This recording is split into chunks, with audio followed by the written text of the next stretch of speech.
দেয় না। বদর প্রান্তরের ঘটনা একই, কিন্তু কথা বলেন ঠিক কিনা?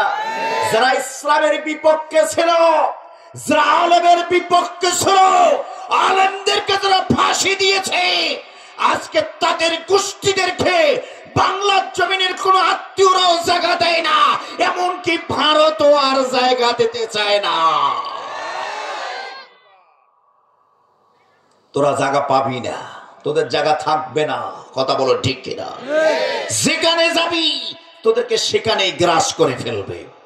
কথা বলেন ঠিক কিনা? সম্মানিত ভাইয়ের আমার, আব্বাস আলীকে বললেন, তোমরা ঈমান এনেছো আর তোমরা রাসূলের সৈনিক হয়েছ, এই জন্য তোমরা অনেক কিছু মনে করছো, কিন্তু আমি ঈমান না আনলেও, আমি মুসলমানের অন্তর্ভুক্ত না হলে মুসলমানের চাইতে আমার আমল অনেক গুণে বেশি ভালো। সুবহানাল্লাহ, সুবহানাল্লাহ কওয়া যাবে? নাউজুবিল্লাহ। কারণ তো ওরা ইসলামে কবুল করে নাই। আব্বাস এখন ইসলাম কবুল করেছে। বলছে আব্বাস আলীকে বলছে, আমি ঈমান না আনলে হবে কি, তোমাদের চাইতে আমার আমল অনেক গুণে বেশি ভালো। এখানে একজন বেধর্মী যদি উঠে বলে মুসলমানের চাইতে আমার আমল অনেক বেশি ভালো, মেনে নেবেন?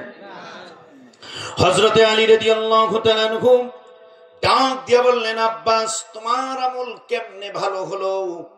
আব্বাস ডাক দিয়ে বললেন, আমার আমল এই জন্য ভালো, যখন হাজিরা হজ করার জন্য কাবা ঘরে যায়, আমি কাবা ঘর রক্ষণাবেক্ষণ করি এবং হাজিদের উজুর পানি এগিয়ে দেই। এই জন্য আমি ঈমান না আনলেও মুসলমানের চাইতে আমার আমল অনেক বেশি ভালো। হযরতে আলী রাদিয়াল্লাহু তাআলা আব্বাসের সঙ্গে তর্কে গেলেন না, নাকি এর সলিউশনটা নেওয়ার জন্য বিশ্ব নবীজির কাছে চলে গেলেন। বিশ্ব নবীজিকে সমস্ত ঘটনা, আব্বাসের ঘটনা খুলে খুলে বললেন। আমার নবীজি কিছুই জানেন, আমার আল্লাহ না জানালে, কথা বলেন ঠিক কিনা? আমার আল্লাহ না জানালে আমার নবীজি কিন্তু কিছুই জানে না। আর বাংলা জমিনে এমন কিছু ভণ্ড পীর আছে, এমন কিছু আছে, তারা বলে আমার বাবার মুরিদ হলে নামাজ রোজা কিছুই লাগে না। কথা বলেন, বলে কি বলে না? আবার কি বলে জানেন? বাবা বাবা পানির নিচে আগুন জ্বলে, বাবা পানির নিচে আগুন জ্বলে, সেই আগুন তো ঝড় বাতাসে নেবে না। আমার বাবার মুরিদ হলে নামাজ রোজা কিছুই লাগে না। আছে না নাই?